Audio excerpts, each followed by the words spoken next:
Hi, this is the Cloak and Dagger weekly briefing. I'm Tony Nash, and we've got Albert Marco.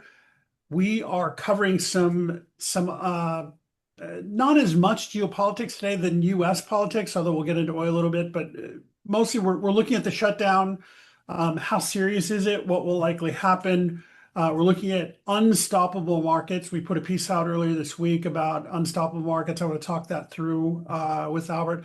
And then I want to talk about oil. It's just weird that we have so many geopolitical risks out there, and oil is pretty subdued. So let's talk through that. Albert, thanks for taking the time. Hmm. Um, it's weird with this government shutdown that markets haven't missed a beat.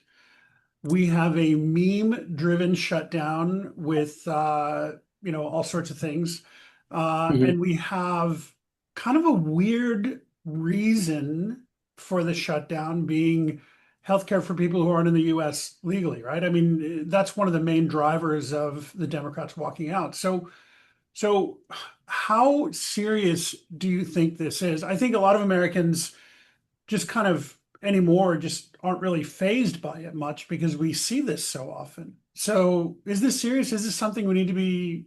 No, it's not really serious. I mean, they'll get it open once they work out a few details and people get enough headlines in the media.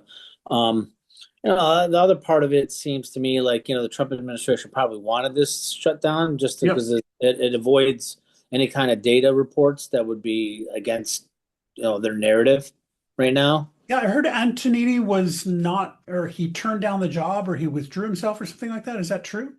That's what I heard, right? That's Yeah. what I heard also. But there's there's certain like economic data that should be coming out that you know, coincidentally is not now. It's not a good time. I mean, the markets aren't looking. I mean, the economy isn't looking all that great, but these things run on headlines. These algos trade Yep. on headlines, and every 6 hours it's Basant or Trump or somebody coming out there saying something extraordinarily bullish, like stimulus checks and so on and so forth. So that's interesting. Okay, so I know that's a very cynical view, but I like that. So you're telling me that, and I'm not really shocked by this, but you're telling me that they're coming out with statements on a regular basis so that algos continue to trade up, so that Hmm. retail continues to trade up. Pretty Does that make much. sense? Yeah, pretty much. I mean, that's why I started, I stopped really pushing for like shorting the markets. It's just like, how do you do that when, Trump every other day talks about stimulus checks or something that pumps the market left and right. And everybody else does too, Basant and so on and so forth. I mean, the market dropped, I think like 1% a week or two ago, and Basant in their face just pumped it up another percent, just Sure. Bears decided to just throw in the towel. They're throwing in the towel. I mean, even like the guy I used to argue with all the time, Andy Costin. He gave up his Twitter feed because he was hilarious. So wrong. And it's listen. It's not really his fault. He's a fundamental guy, and It all the is, Albert. fundamental. Yeah, It but is. but all the You and I have fundamental. both had run-ins with him and his team. It's his fault, and it's his Yeah. team's fault. But they're fundamental guys, and you can't really look at this market in a fundamental way because it's just so out of bounds. Everything is out of bounds, right? Gold is nearing 4,000. Oil should be bullish where it's not. uh Platinum dropped like 4%. It's just weird things happening It is that are very so. weird. Yeah, it's just usually these things are interconnected, and everything's broke at the moment. Yep. Everything broke, all the links broke. So our stuff at Complete Intelligence is telling us there's going to be something happening in mid-October. So I don't know what that means at this point because you say things are broke, right? Momentum can carry you so far. We at the S&P at 7,000, okay, Hmm. which is in view, right? S&P at Oh, 7,000 is not in that view. far away. Yeah. Right. So, but it seems weird that once we hit 7,000, it almost seems like it's Wile E. Coyote running over the cliff, right? And Hmm. it's all of a sudden like, wait a minute, how did we get here? Do you think that is a milestone where people start to wonder if things even make sense or no? Professionals are already, thinking that things don't make sense and just trying to stay out of it, waiting for like a level to short. I do think that a lot of the reason why this market's been pumped up so much is to give us a cushion for something that's incoming that we don't see yet. So that's my growing thesis at the moment is like, wow, why in the world are we at 67.92 today, right, on the ES? It just absolutely does not make sense. Nothing, the job market is weakening for sure, right? Inflation. We have 1% unemployment, we have 1% inflation, and and we have PMIs at 75, right? I mean, that's what Yeah, that level would tell you, but it's not the case. yeah, it's just not the case, and inflation it's gone opposite of what the Fed wants, right? Well, you and I can argue if it's hot or not, but it's gone the opposite way, Well, it's not right? 2%. I mean, that's, you and Yeah, I agree on that, right? it's not gonna be 2% for years, Yeah. you know. Yeah. So it's gone opposite of that. Like what are we talking about? If they have a couple bad inflation numbers, this market's done. It's toasted, Well, yeah, right? and I think we can agree that inflation is not the official number. I think my Of argument with course not. you Of is course that not. the official number is not going to reflect the levels that you believe. I don't necessarily disagree with the levels that you think. I mean, I would say you probably believe inflation is running at 5% or more. Is that fair? 4 to 5, yeah, around there, yeah, Yeah. easily, I don't disagree with that on kind of a real basis, but on yeah. a government data basis, it's not going to happen, right? So I actually wouldn't doubt if inflation's running at 6%. Yeah, yeah, I wouldn't Because either. it is still ridiculous no matter what we're told out of DC. And Yeah.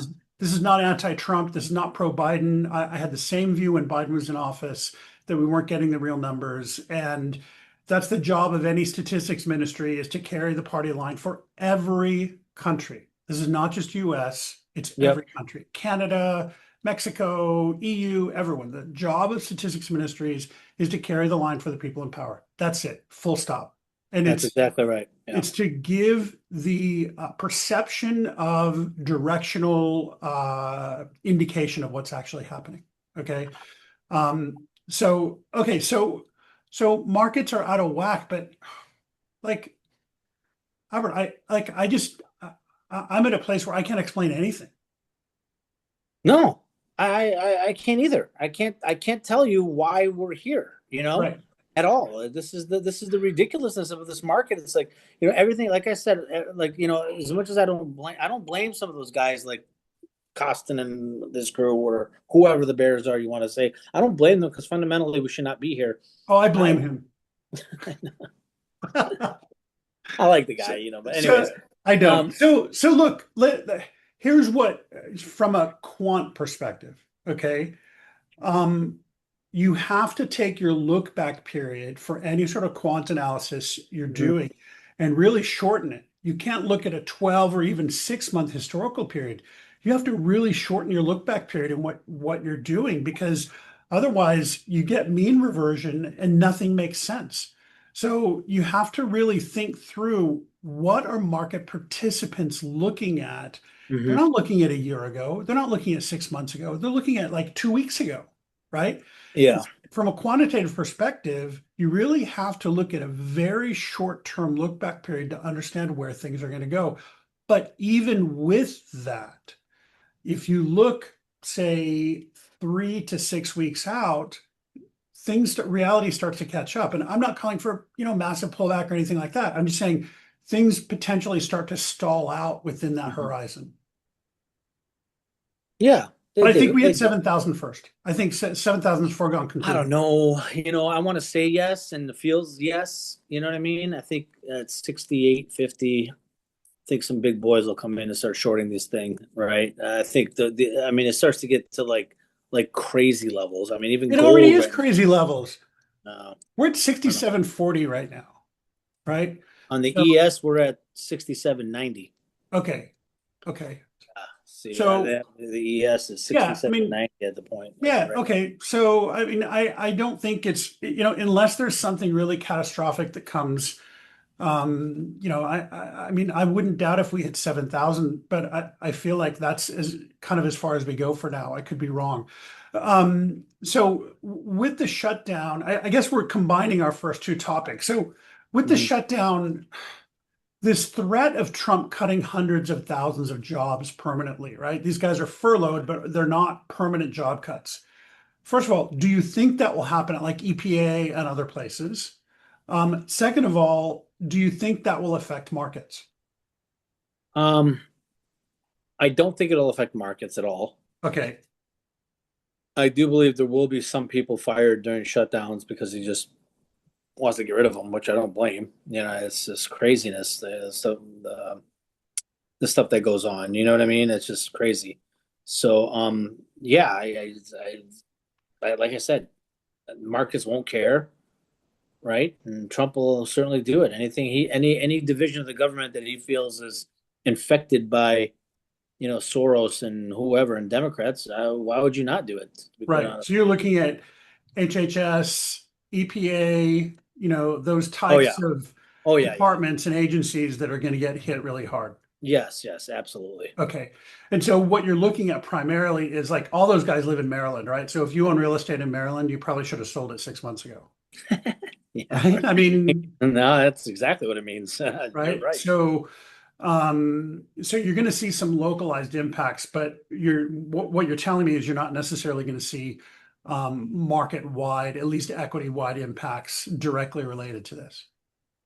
Yeah, that's right. That's exactly right. I don't think stock market's going to care one way or another if, 5,000 people from the EPA gets fired. Okay.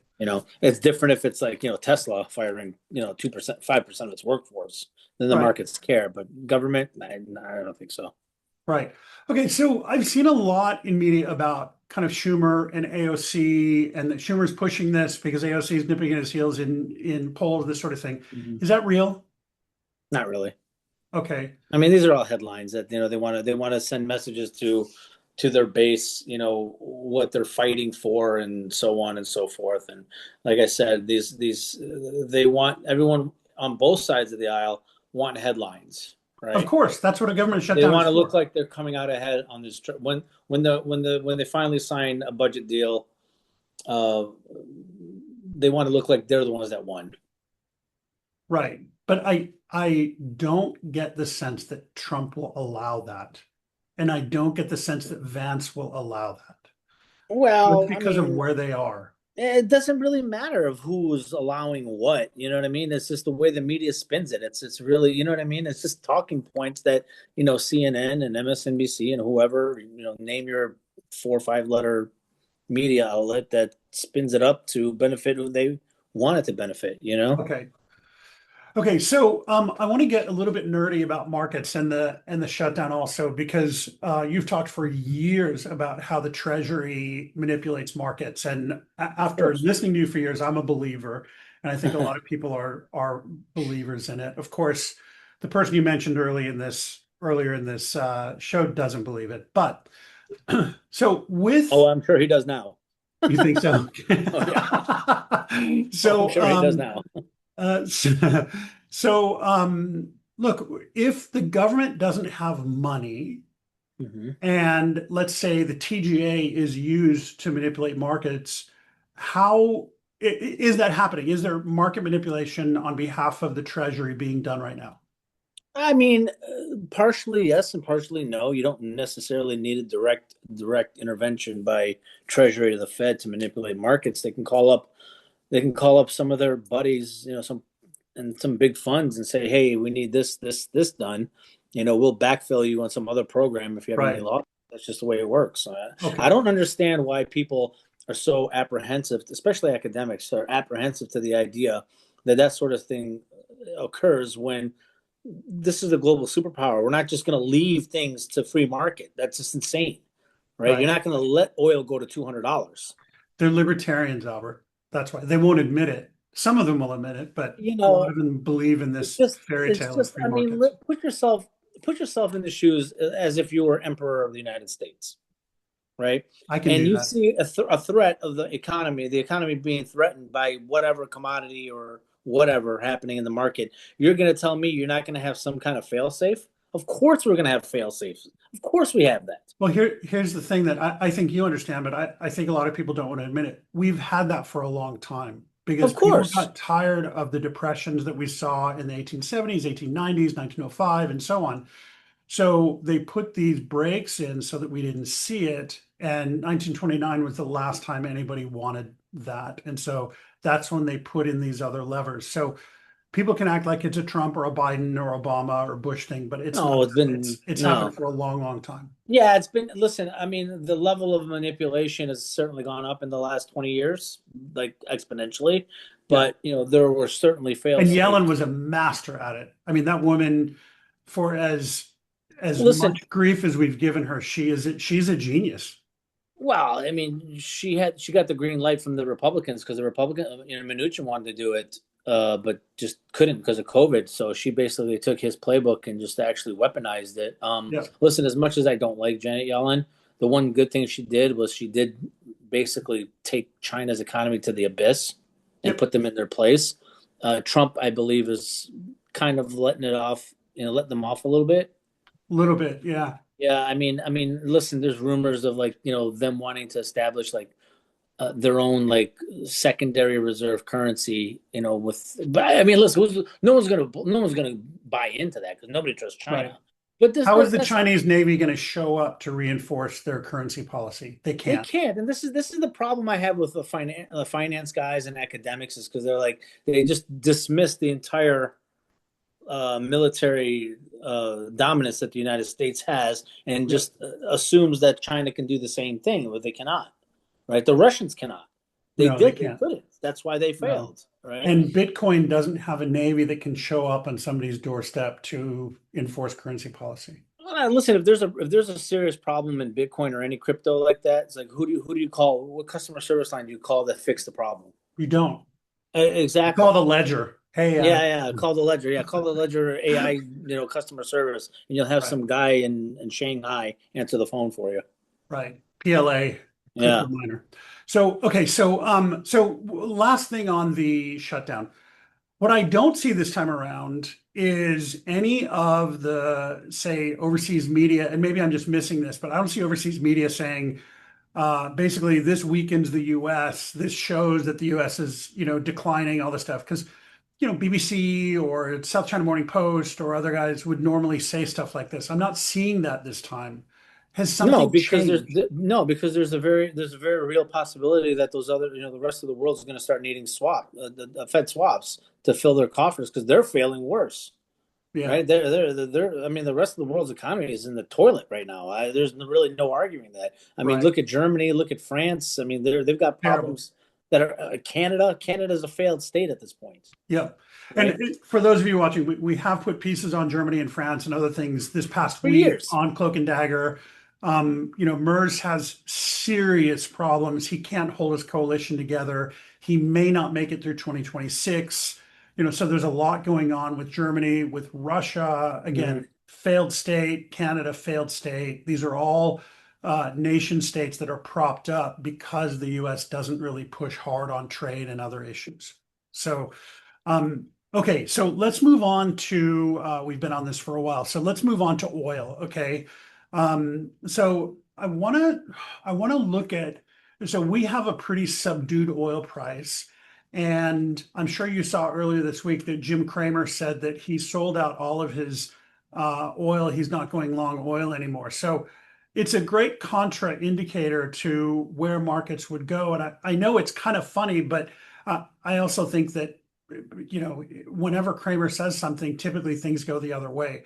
So we have a protracted conflict in the Middle East. Oil prices dead, right? We have a Mhm. protracted conflict with Russia and Ukraine. Oil prices dead. So the supply side is not impacting oil prices. We have Chinese demand that is really negative and subdued, regardless of what official data come out. They're really negative and subdued. We have Indian demand that is really just a derivative of European demand for Russian oil Mhm. that turns into diesel, right? But we're not seeing huge demand pull through on the oil side. Am I misreading that? And what's your observation there? I think I mean, obviously, OPEC's been pumping out oil, you know, as much as they can. Iran has not stopped pumping out oil. The Yep. Russians haven't stopped pumping out oil. Venezuela, I saw that they're at record levels of oil production, which I kind of like looked at and I'm just like, I don't think so, but Yeah. whatever. Um, I think that oil needs for oil to start getting back into the 80s, 90s, you need a solid economy on top of something that destabilizes the oil, logistics and supply chain. I think that the United States is probably gearing up for some sort of event in Venezuela. That could certainly do it. Okay. That makes a I lot of sense, actually. yeah, I listen. I've been the number one cheerleader for about 10 years of saying go Yep. after Venezuela, go after Venezuela. So finally, thankfully, somebody's listening over there. Um, I do think that they'll mask it as humanitarian, right, or drug Yep. cartel, whatever. But realistically, it's hopefully regime change. That Yep. would definitely impact oil, especially in the United States, because that oil is really specific to U.S. refineries. It's really Yep. heavy. Yep. You know, some So, Chinese some Chinese refineries do use it also. So, being able to kick them in the teeth for oil supply, food supply, yep. that goes back to China would be amazing if we ended up doing Yeah. that. Yeah. So, okay. So that makes a lot of sense. So that would probably get oil into the 70s, right? If we announce something in High Venezuela. 70s, low 80s, maybe. I would Okay. short the hell out of it, and anywhere in Sure. the high It'll be 70s. there for a short time. Yeah, you're right. Yeah, But and I think it would be a quick, protracted event, if it happened. And maybe that's something that happens in a couple weeks' time. Maybe that's what we're kind of indirectly measuring with our quant stuff is something happening with Venezuela in, say, mid to late October. That would make a lot of sense, I think. So do you no, think, I what are think the that would odds of be. it happening this year? I would probably say 60%, 50, 60%, right? Okay, that's high. Yeah. That's high. Yeah, that's high. I do believe they're gearing up for it, right? Okay. I think there's been a little bit of a buildup in the Caribbean, so we'll see what actually happens. Okay. So we're expecting, so would you say you're expecting a jump in oil before the end of the year as this leads up? I would. I mean, We're not saying $120. I just want to be clear. no, oh We're not saying God, that no. at That's all. that's absolutely ridiculous. Anyone that talks about $100 oil, $200 oil is just a clown at this point. Yeah. But you start seeing a 3, 4, 5% rise week after week. You can assume something's up. Because Yeah. the Fed and Treasury certainly don't want oil up. So Yeah. we'll see. Very interesting. Okay. And then what else are you seeing with oil dynamics? I mean, I know that, the US put punitive tariffs on China, or I'm sorry, on India because they're refining Russian oil for Europe and all this other stuff. Is that slowing down at all? Are you seeing that I slow mean, down they at all? say it's slowing down. I don't really know, and honestly, it's really hard to tell because stuff. Tankers turn off transponders Oh and, yeah. and change paperwork all the time. And I don't believe listen, it's slowing down. India will do whatever it can to get around it. I mean, why should India abide by that? They have their own interests at heart here, right? They yep, need. I mean, this is the one thing I don't really agree with the Trump administration is like, you're going so hard after India, but you have to understand that they're a geopolitical ally for us, right? And they have to understand that they use Russia as a counterbalance to the Chinese that they have border issues with. It's like why are you upending that dynamic that's worked so well in the U.S.'s favor for some stupid idea that some like low level analyst had on your staff. You know what I mean? It's like why would you even touch that? yeah. But we're here now, and do I think that the Indians are cozying up to China? Not really, but No, certainly it's no, but optics.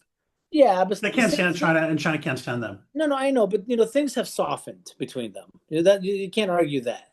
Even if it's Well, a I can five argue percent that.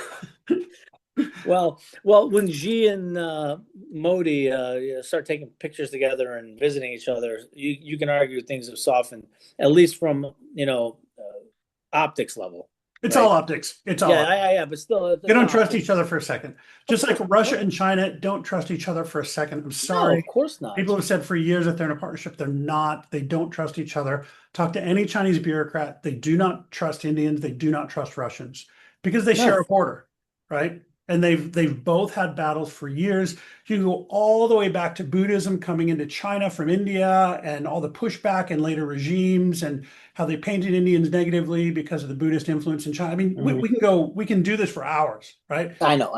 We You can know, go like, through the whole history. It's just ridiculous. Like, right. India and China are mortal enemies in manufacturing and trade, right? Yeah, exactly. And fresh water is their biggest component, both for religious purposes and for agriculture and for fresh water needed for semiconductor manufacturing. Yep. So it's something that's not going to get resolved without a conflict.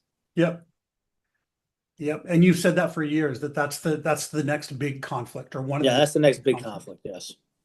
Great. Well, okay, good. Hey, thanks for your time, Albert. This has been great. I can't wait to see what happens with this stuff for the next week, and hopefully we'll reconnect again next week. All right. Thanks again. Thanks, Have a Tony. great weekend. Bye.